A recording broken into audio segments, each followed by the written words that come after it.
Now that I think about it, HOYOVERSE actually, they seem to have avoided trouble this anniversary. I mean, it would be a shame if they, did something that pissed off the community anyway. Surely they won't do that. Oh shit, here we go again. Hell no, come on, to the no, no, no. Hell to the no, hell to the no, to the no, no. What's going on, YouTube? Ledger here once again, this time actually with more Genshin Impact. This is going to be a little bit more of a discussion video. It seems that, let me get rid of that tab there, It seems that some news has come out due to a recent interview with that was put up on GameSpot with HOYOVERSE. Now, it's regarding talks of Endgame, so on and so forth, which is something that people have been talking about since the beginning of the game. Ever since people started playing the game, they're like, all right, this game looks cool, but in terms of the game, it looks like there's only Abyss. So surely we would get something else, right?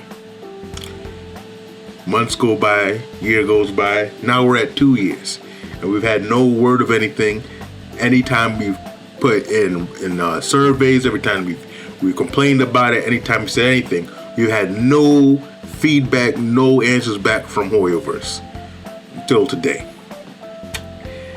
Well, not today. Apparently it was October 1st, but everybody started hearing about it yesterday. So here we are. We're going to go through this interview here and what was said and what HOYOVERSE said in return, and we're going to talk about it a little bit, all right? We're not going to read this thing verbatim, all right?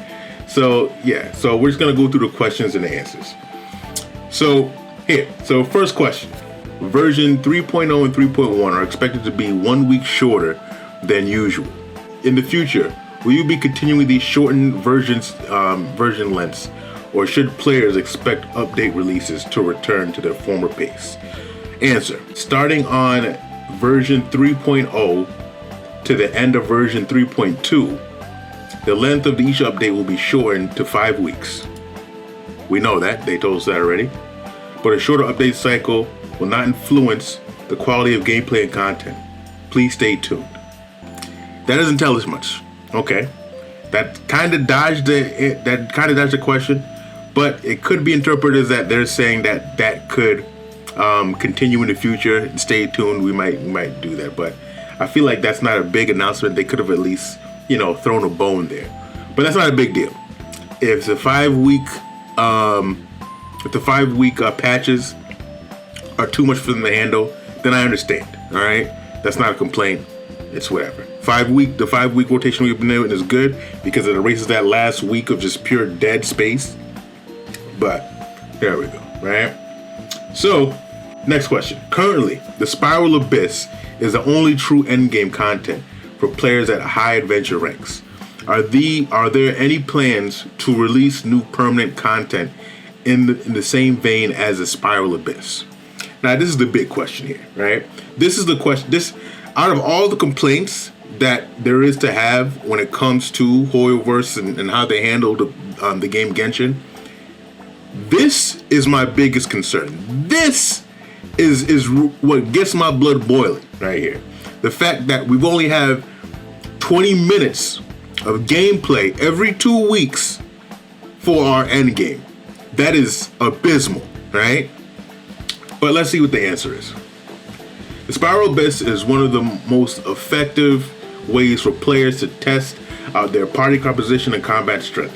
If we design another type of permanent endgame that is similar to Spiral Abyss, it might end up creating excessive anxiety for our players. What? Not everyone is interested in Musk Reef. Just like the Genius and Vacation TCG that we unveiled in the special program for 3.2. We are also working on designing more interesting gameplay in the future. As an open world game, Genshin has a natural capability with various types of gameplay, which gives us confidence in the long-term operation. This is a horrid answer. It is a threat. The reason why, right? Because I've seen people have different takes on this answer people have come up with saying that, oh, they said not like Spiral Abyss, so maybe they'll come up with other battle content that is different than Spiral Abyss. No, that's not what this is implying here, right? If they meant something else, then they should have explained it differently. But how it's explained now is not leading to these copium takes we're taking, where they're talking about other combat gameplay. They mention Spiral Abyss and they say that it is causing anxiety for players, right? What could be causing anxiety for players? At this point, they're obviously referring to the combat aspect of it. The difficulty is causing anxiety in players. That's ridiculous. That's ridiculous to me.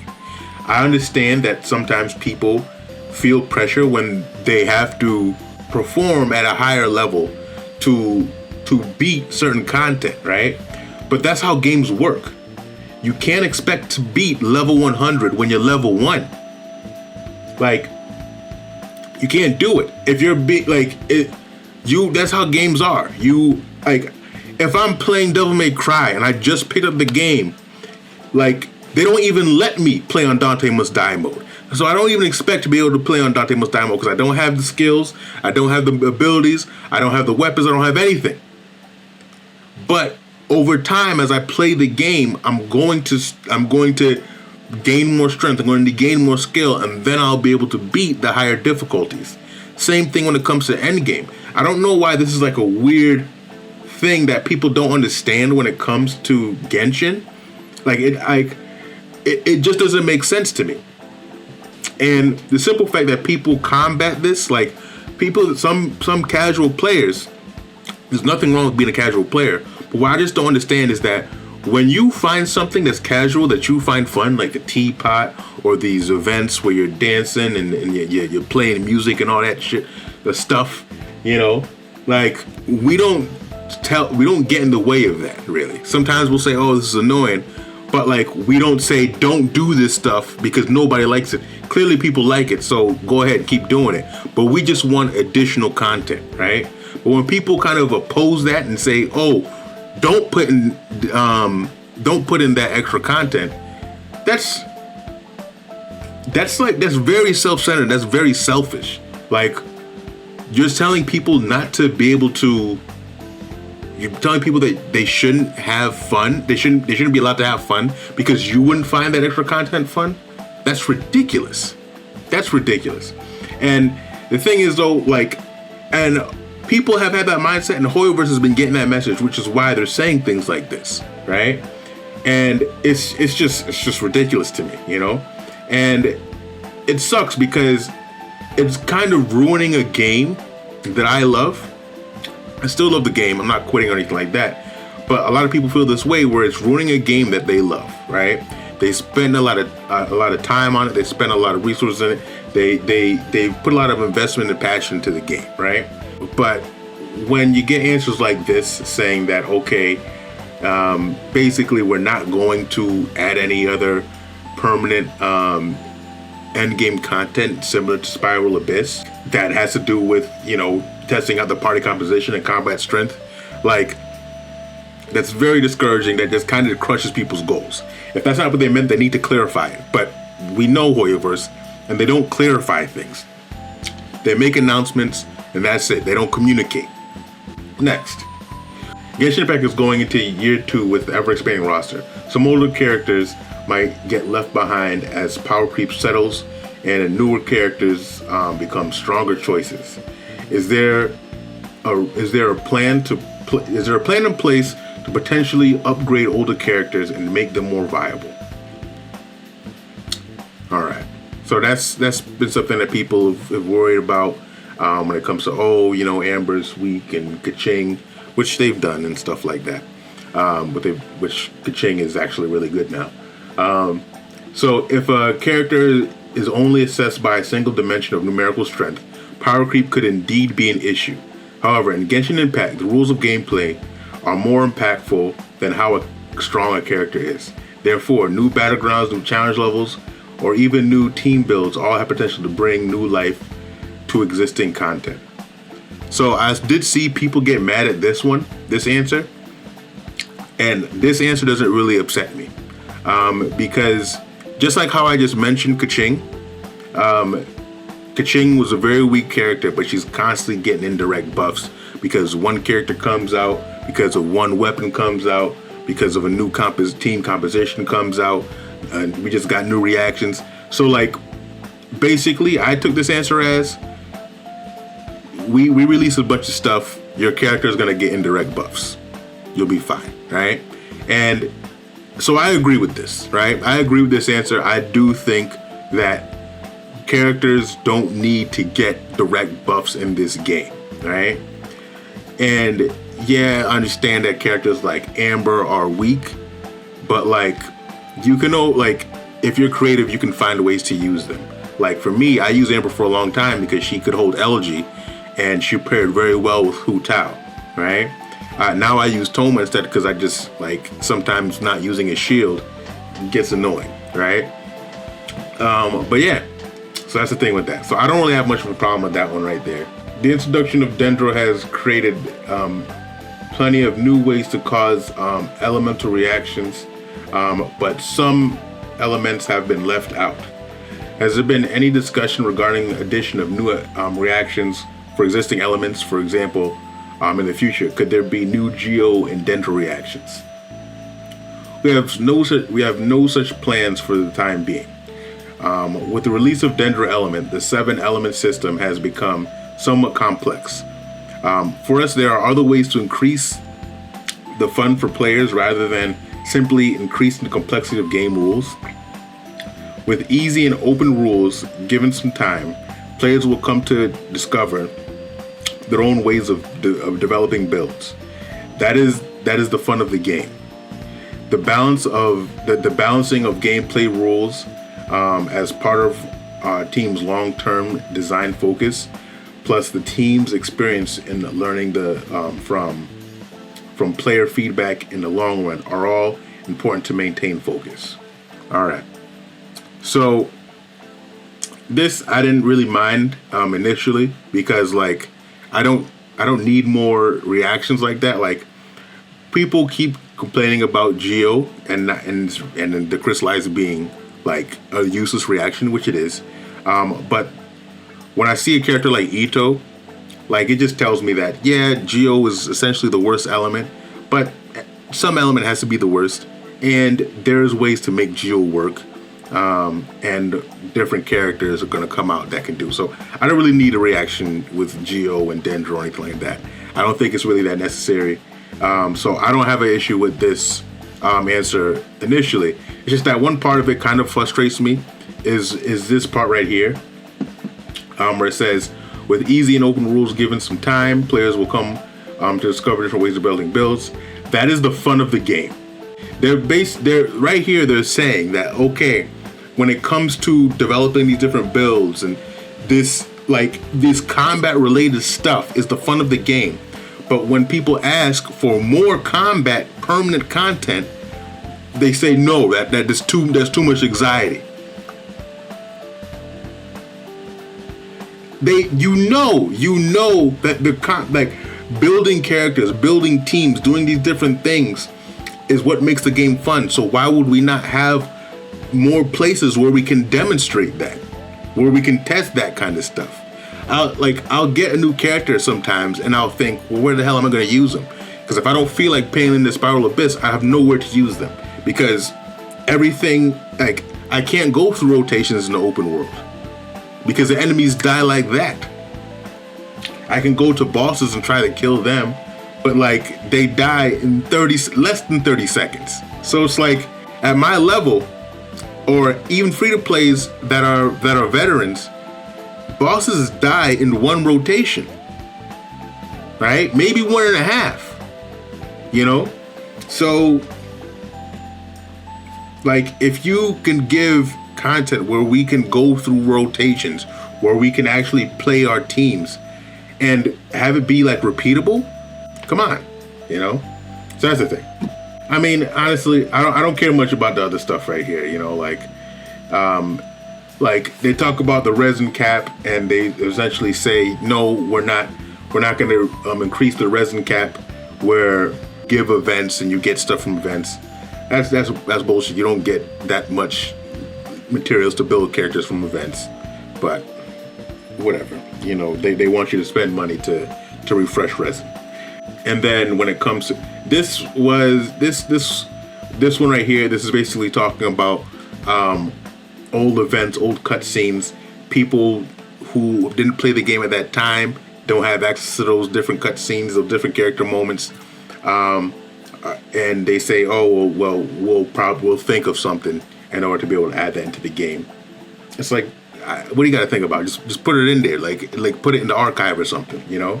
Let people watch it if they want, you know? Just let them watch the cutscenes or give a summary of something, you know?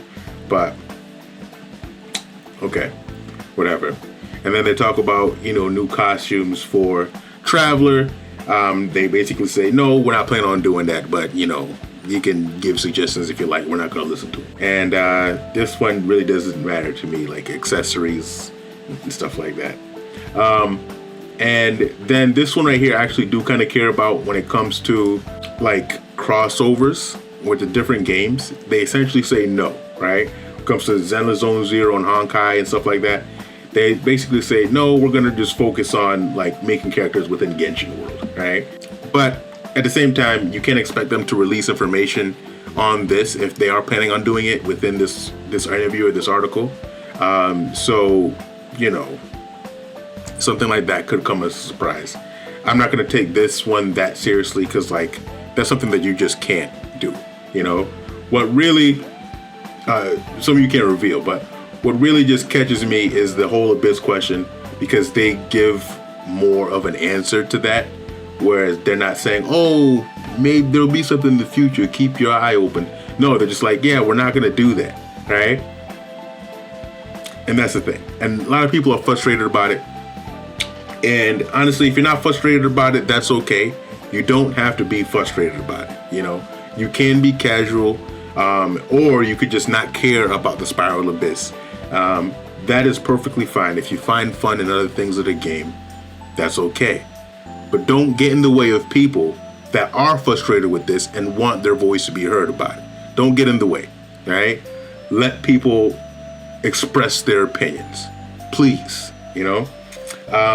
And I understand, sometimes you want to stick up for the game, because Genshin is a hard game to criticize at times, because, for example, in the game now, Sumeru is amazing. My favorite region has some of my favorite characters. I think they did a phenomenal job. The music, beautiful, right? The scenery, just some of the best I've ever seen in video games, right? Like, it's just, they did such a great job at Sumeru. So when they do something else that pisses you off, that you think is missing in the game, it's kind of hard to be critical about it, because you're just like, damn, am I being ungrateful? But no, you're not being ungrateful. The way I look at it is like, there's a group of people working on this game, right? So look at it as like a group project. Let's say there's a group project and person A is doing their job. They did a great job when it comes to doing their part. Person B did a great job at doing their part. But person C is dragging their ass. They're not doing a damn thing. And that's how I'm looking at this right here. The people who are in charge of the scenery of Sumeru, good job. The people who made the story of Sumeru, great job. The person who's in charge of making sure we have something to do on a regular basis, you are doing a shit job. All right? You are not doing your job. And your PR person, if you are working on something, your PR person, you need to tell them and let them know that they need to communicate things for people to be hopeful about better, because this is ridiculous, you know? But that's the thing. That's kind of my thoughts I want to kind of release when it came to that. And, you know, let me know what you guys think. If you guys have an opinion on this, a strong opinion about it, let me know. Do you think that this thing is blowing out of control? If you have any takes that I might consider copium, it's fine. You can, if you don't think the copium, go ahead and share them. Comment those down below. If you like my content, like the video, and subscribe to the channel. Subscribe to the channel so you get more stuff like this. I'm actually working on a bunch of stuff, because there's a bunch of stuff that I do greatly enjoy with Genshin, and I want to make videos about it. I want to talk about Kaching and Sino. Like, I'm working on editing a video where I'm reacting to the story quest. So if you like things like that, definitely subscribe. I have more stuff to come. But with that, I'll end it there. Legend out.